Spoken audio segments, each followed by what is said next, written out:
Good morning बच्चे। आज मैं आपको एक नया लेसन कंसेप्ट ऑफ रेवेन्यू आगम की धारणाएं, इससे पहले मैंने आपको जिसको बोल सकते हैं कॉस्ट ऑफ प्रोडक्शन लागत की धारणाएं पढ़ाया था। तो आज कंसेप्ट ऑफ रेवेन्यू बच्चे होता है क्या है। कोई भी फर्म है जब उत्पादन क्यों करती है बच्चे, बेचने के लिए करती है। बेचती क्यों है? क्योंकि उसको बेचने से रेवेन्यू प्राप्त होता है, यानी कि उसको आगम प्राप्त होता है, उसको मनी मिलता है। ठीक है। और जब भी क्या करती है कोई भी फर्म अपने उत्पादन की या अपने उत्पादन को बेच करके मुद्रा के रूप में जो धन प्राप्त होता है उसको हम क्या बोलते हैं, रेवेन्यू बोलते हैं, उसको आगम बोलते हैं। ठीक है। तो एक फर्म द्वारा अपने जो उत्पादित वस्तुओं को बेच करके जिन वस्तुओं का उसने उत्पादन करके रखा हुआ है, जिन वस्तुओं को उत्पादित किया है, उसको बेच करके जो उसको धन प्राप्त होता है उसको रेवेन्यू बोलते हैं। थोड़ा सा इसको इंग्लिश में भी और हिंदी में भी हम समझने की कोशिश करेंगे। In the words of Dooley, revenue of a firm is its sale receipt, मतलब सेल करके जो भी रिसीट मिल रही है, और money receipt from the sale of the product, यानी कि अपने प्रोडक्ट को बेच करके, अपने उत्पाद को बेच करके जो भी आप उसकी प्रोडक्शन है, प्रोडक्शन को बेच करके जो उसको धन प्राप्त हो रहा है, जो मनी उसको मिल रहा है, उसको हम क्या बोलते हैं, उसको क्या बोलते हैं हम, रेवेन्यू। उसको हम क्या बोलते हैं, रेवेन्यू। मान लीजिए कोई भी एक ऐसी फर्म है जो आइसक्रीम बनाती है, वो क्या कर रही है, 100 मान लीजिए 100 अपनी वो आइसक्रीम को बेच रही है और उसको 1000 रुपीज़ मिल रहे हैं। कितनी? 100 आइसक्रीम को बेच करके 1000 रुपीज़ मिल रहे हैं, और 1000 रुपीज़ क्या होगी, उसका आगम होगा, उसकी रेवेन्यू रिसीट होगी, उसका रेवेन्यू होगा। ठीक है। उसी ढंग से जैसे आपने यहाँ पे कंसेप्ट ऑफ रेवेन्यू के भी हमारे आगम की जो धारणा है वो भी 3 प्रकार की धारणाएं हमें मिलती हैं। 3 प्रकार की धारणाएं कौन कौन सी होती है? कुल आगम, औसत आगम और सीमांत आगम। कुल आगम TR मतलब total revenue, AR average revenue, MR stands for marginal revenue. ठीक है। TR क्या होता है, टोटल रेवेन्यू क्या होता है। मान लीजिए मैंने अभी भी एग्जांपल बताया कि आप 100 आइसक्रीम्स को बेच करके आपको 1000 रुपीज़ मिल रहे हैं, तो 1000 rupees will be the total receipt of that firm.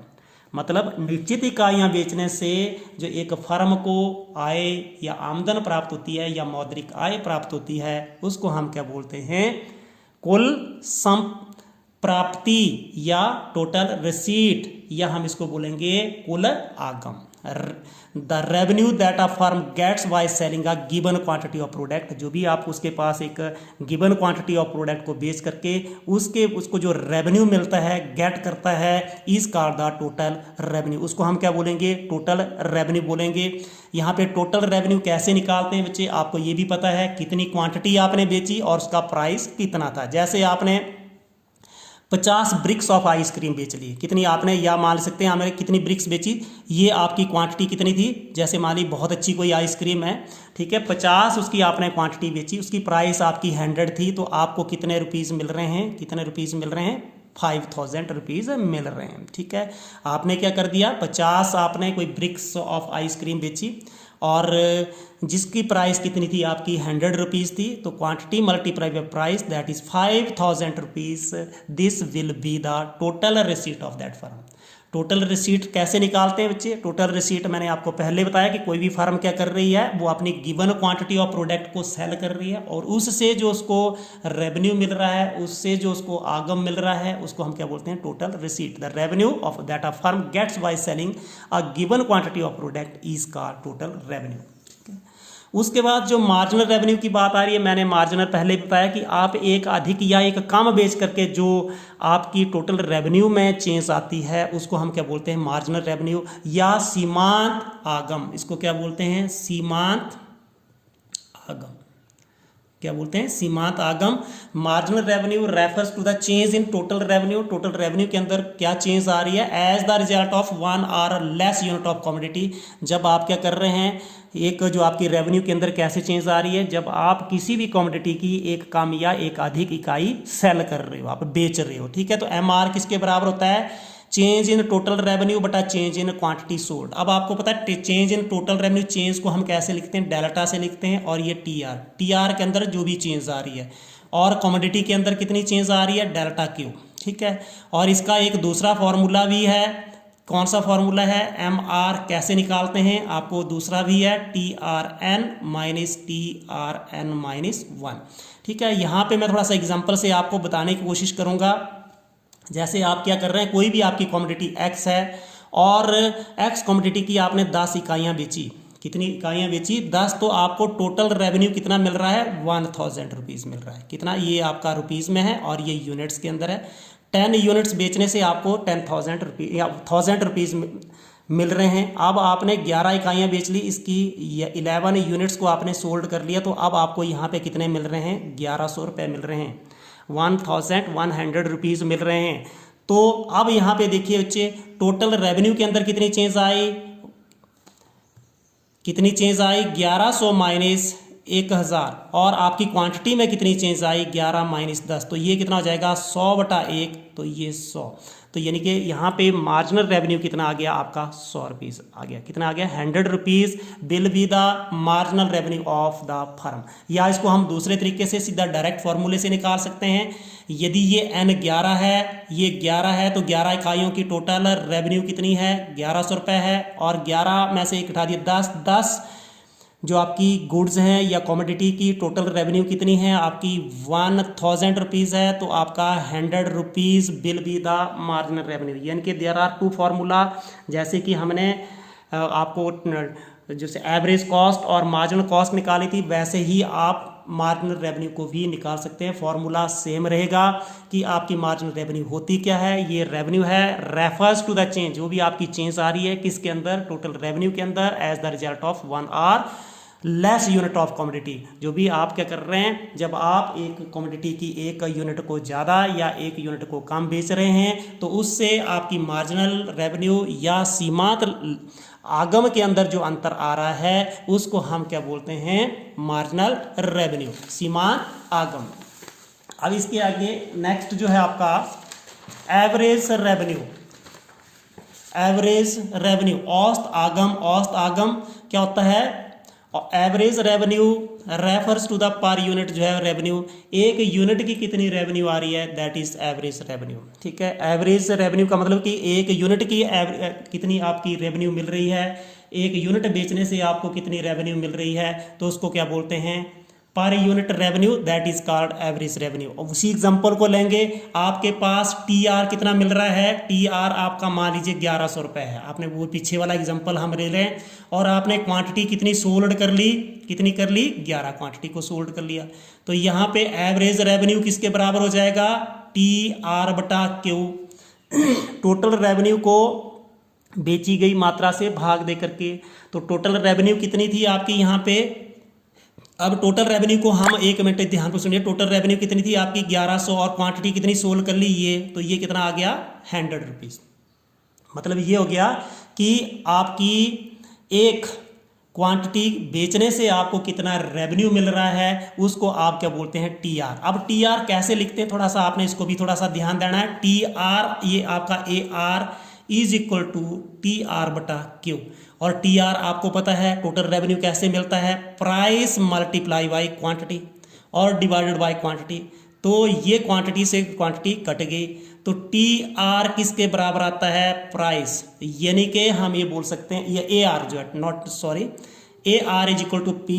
Average revenue क्या होती है, औसत आगम क्या होती है, किसी भी वस्तु की कीमत होती है, ठीक है। एवरेज रेवेन्यू का मतलब क्या होता है, पर यूनिट कॉस्ट, ठीक है। It refers to the per unit revenue जो है, it refers to the per unit revenue, एक यूनिट से आपको कितना रेवेन्यू मिल रहा है उसको हम क्या बोलते हैं, एवरेज रेवेन्यू। और एवरेज रेवेन्यू और उस जो कमोडिटी की प्राइस में कोई भी डिफरेंस नहीं होता है। एक आपका नेक्स्ट है व्हेन AR इज कांस्टेंट, यानी कि जब आपका AR का मैंने अभी भी आपको मतलब बताया कि एवरेज रेवेन्यू और प्राइस के अंदर कोई भी डिफरेंस नहीं है, जब ये कांस्टेंट है। ये कांस्टेंट कब होता है, AR कांस्टेंट कब रहता है, जब आपका बाजार कैसा होता है, पूर्ण प्रतियोगी बाजार होता है। ये बाजार वाला लेसन आपका 11th लेसन है, इसको मैं बाद में कराऊंगा, ठीक है। When AR is constant, AR is equal to P, that is constant. देखिए AR हमने P के बराबर निकाला है कि एवरेज रेवेन्यू और प्राइस के अंदर कोई भी डिफरेंस नहीं होता है। जब ये कांस्टेंट होता है तो आपकी फर्म कैसी होती है, पूर्ण प्रतियोगी फर्म होती है, परफेक्ट कंपटीशन होता है, परफेक्ट कॉम्पिटिटिव फर्म होती है। और आपने एक चीज़ ध्यान रखनी है कि जो आपकी ये पूर्ण प्रतियोगी बाजार होता है उसके अंदर नंबर ऑफ बायर और सेलर्स बहुत ज़्यादा होते हैं and they sell the homogeneous goods. Homogeneous goods का मतलब क्या होता है कि वो कैसे समरूप वस्तुएं, होमोजीनियस गुड्स का मतलब क्या होता है समरूप वस्तुओं को बेचते हैं। कैसी वस्तुओं को बेचते हैं? समरूप वस्तुओं को बेचते हैं, सेल करते हैं। जैसे मान लीजिए आपकी एक मार्केट है, मार्केट के अंदर आपने कोई भी मोबाइल लेके रखा, जैसे आपका Redmi 8 Note Pro मोबाइल है और उसकी कॉस्ट कितनी है? आपकी कितनी है? 13,000 रुपये है। और मान लीजिए वहाँ पे आपकी मार्केट के अंदर 20 सेलर्स हैं। कितने सेलर्स हैं? 20 सेलर्स हैं। और कोई भी सेलर, आपको पता है जो भी हमारा उपभोक्ता है उसको पता है कि इसकी प्राइस कितनी है? 13,000 है।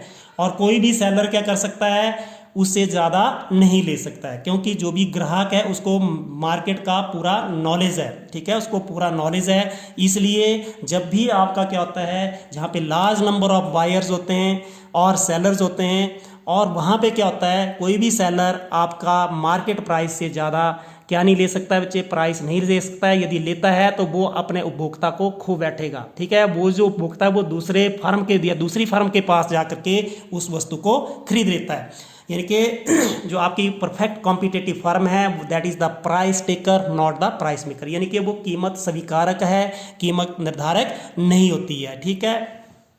और ये जो फर्म होती है वो सेल करती है product at the market price के ऊपर ही अपने प्रोडक्ट को सेल करती है, बेचती है। अब यहाँ पे देखिए बच्चे एक टेबल बना रहा हूँ, कौन सी? मार्केट के ऊपर। ये जो आपका बाजार है पूर्ण प्रतियोगी बाजार, उसके ऊपर मैं एक आपका टेबल बनाऊंगा। जैसे मान लीजिए यहाँ पे मैंने अभी बोला कि AR is constant, P is constant, price के अंदर कोई भी चेंज नहीं आ रही है। P आपने कितना मान लिया? 10 ही है, मतलब प्रति इकाई कीमत 10 है। तो एक इकाई बेचने से आपको कितना मिलेगा? Total revenue 10। 2 इकाइयाँ बेचने से आपको 20 मिलेंगे। 3 से कितना हो जाएगा आपका? 30। 4 से कितना हो जाएगा आपका? 40। 5 से कितना हो जाएगा आपका? 50। MR आप निकाल सकते हैं, बिल्कुल आसान है। मैंने आपका यहाँ पे फॉर्मूला लिख लेना, TRN माइनस TRN माइनस 1। इसके पीछे कुछ भी नहीं है, 10। 20 में से 10 गए 10, यानी कि दूसरी इकाई का उत्पादन या इकाई बेचने से आपको 10 रुपये ही मिल रहे हैं। 30 माइनस 20, इधर भी 10। 40 माइनस 30, इधर भी 10। 50 माइनस 40, इधर भी 10, ठीक है। तो आपने यहाँ पे कुछ आपको दिखाई दे रहा है, प्राइस और AR ये भी बराबर हैं, यानी कि कीमत और औसत, यानी कि कीमत और औसत आगम बराबर है। एवरेज रेवेन्यू और मार्जिनल रेवेन्यू भी बराबर हैं, ठीक है। अब मैं एक टेबल ये आपका ग्राफ बनाने जा रहा हूँ, किसका? ये आउटपुट ले लिया और TR कितना है आपका? मैक्सिमम जो आपका TR कितना आ रहा है? 50 आ रहा है। 10, 20, 30, 40, 50 और यहाँ पे 1, 2, 3, 4 और 5। अब देखिए जब भी आपकी प्राइस या आप एक कमोडिटी को सेल कर रहे हैं, एक कमोडिटी को बेच रहे हैं, तो आपको टोटल रेवेन्यू कितनी मिल रही है? 10। 2 को बेच रहे हैं तो कितनी मिल रही है आपको? 20, ठीक है। 3 को जब भी आप बेच रहे हैं तो कितनी मिल रही है आपकी? 30। 4 को बेच रहे हैं तो कितनी मिल रही है आपको? 40, ठीक है। 5 को बेच रहे हैं तो कितनी मिल रही है आपको? 50, ठीक है। तो आप यहाँ पे देख रहे हो आप कि TR कांस्टेंट रेट से बढ़ रही है। ये आपका कौन सा कर्व है? TR कर्व है, ठीक है। ये आपका TR है, ठीक है। उसके बाद देखिए बच्चे नेक्स्ट हम ये बनाया, आपने ग्राफ बनाया TR वर्सी आउटपुट, यानी कि टोटल रेवेन्यू वर्सी आउटपुट। अब हमने प्राइस वर्सी आउटपुट करना है। अब यहाँ पे देखिए प्राइस तो कांस्टेंट है, प्राइस 10 का 10 है। यहाँ पे 1, 2, 3, 4, 5। 1 बेच रहे तब भी आपका प्राइस 10 ही रहेगा पर यूनिट। 2 पे भी आपका प्राइस, आप एक इकाई का प्राइस 10 ही रहेगा। 3 पे भी 10, 4 पे भी 10, 5 के ऊपर भी 10 रहेगा। तो ये आपका जो ग्राफ बन रहा है, यहाँ पे देखिए ये क्या है, इसको आप देख सकते हैं, ये P है। P कितना है आपका? 10 है। AR भी कितना है? 10 है। और MR भी कितना है आपका? 10 है। आप इसको यहाँ पे बना सकते हो, ठीक है। अब इसका एरिया आपने निकालना हो, यदि आप ये जो रेक्टेंगल है, रेक्टेंगल का एरिया कितना निकल जाएगा बच्चे? यहाँ पे देखिए एरिया कितना निकल जाएगा? एरिया कितना हो जाएगा आपका? कितना हो जाएगा इसका एरिया? लंबाई गुणा चौड़ाई 10 गुणा 5, तो ये 50, 50 क्या निकल रहे हैं बच्चे, ये टोटल रेवेन्यू है। ये क्या है बच्चे, आपका टोटल रेवेन्यू। यहाँ पे भी जोड़ के देख सकते हो बच्चे, ऊपर भी देख सकते हो टोटल रेवेन्यू कितना आ रहा है, 10, 20, 30, 40 और 50, यानी कि 5 इकाइयाँ बेचने से आपको जो टोटल रेवेन्यू मिल रहा है या कुल आगम जो मिल रहा है वो कितना मिल रहा है, 50। यहाँ पे भी आप इसको देख सकते हैं। और यहाँ पे देखिए MR तो आपके 10 के 10 ही रहते हैं। अब बच्चे इन दोनों ग्राफ्स को हमने समझने की कोशिश करनी है। देखिए अब ये TR क्या है, देखो TR को हम लिख सकते हैं समेशन MR, याद रखना आपने, समेशन MR, यानी कि सीमांत आगम को जोड़ करके आप औसत आगम या टोटल आगम निकाल सकते हैं, कुल आगम को निकाल सकते हैं। Total revenue that is the sum of marginal revenue. देखिए यहाँ पे कैसे, पहली इकाई 10, फिर ये 10, ये 10, ये 10, ये देखो 5 इकाइयों का हमने सीमांत आगम जोड़ दिया, तो ये कितने हो गए, 50 रुपीज़। और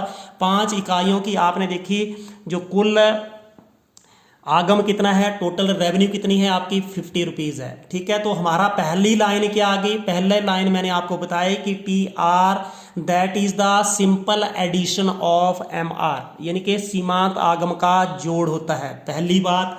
दूसरी आपने इसके अंदर देखी बात कि व्हेन AR इज कांस्टेंट। अब देखिए बच्चे, जब भी ये स्थिर है, AR के अंदर कोई भी चेंज नहीं आ रही है, ये कांस्टेंट है, ये स्थिर है, तो MR इज आल्सो कांस्टेंट। जब ये देखिए बच्चे ये स्थिर है तो ये भी आपकी कांस्टेंट है। ठीक है, क्या लिख लिया आपने, व्हेन AR इज कांस्टेंट, मतलब ये स्थिर है, तो MR इज आल्सो कांस्टेंट, ये लिख लेना है, MR इज आल्सो कांस्टेंट। तीसरा, अब आपने देखा कि MR कांस्टेंट होने का मतलब क्या है, देखिए जब MR कांस्टेंट है, ये इसके अंदर कोई भी चेंज नहीं आ रही है, तो आपका कांस्टेंट एडिशन टू AR के अंदर कांस्टेंट एडिशन हो रही है। कैसे एडिशन हो रही है, यहाँ पे भी 10 की एडिशन हुई, इधर भी 10 की एडिशन हुई, इधर भी 10 की एडिशन हुई, इधर भी 10 की एडिशन हो गई है। ठीक है, तो बच्चे यहाँ पे आपने 3 पॉइंट्स ध्यान रखने हैं कि जो आपका टोटल रेवेन्यू है that is the simple addition of MR, मतलब सीमांत या टोटल रेवेन्यू कुल आगम सीमांत आगम का जोड़ है, ये मैंने जोड़ लगा दिया। जब AR कांस्टेंट है तो MR भी कांस्टेंट है, पॉइंट नंबर 2। पॉइंट नंबर 3 क्या है, जब MR कांस्टेंट है तो टोटल R के अंदर क्या हो रहा है, कुल आगम के अंदर there is the constant addition. Constant addition का मतलब क्या है, इधर भी 10 की एडिशन, इधर भी 10, 10, 10, there is the constant addition in the total revenue. ये तीनों पॉइंट्स याद रखने हैं। Thank you. यदि आपको मेरी वीडियो पसंद आई, like share and subscribe. Thank you.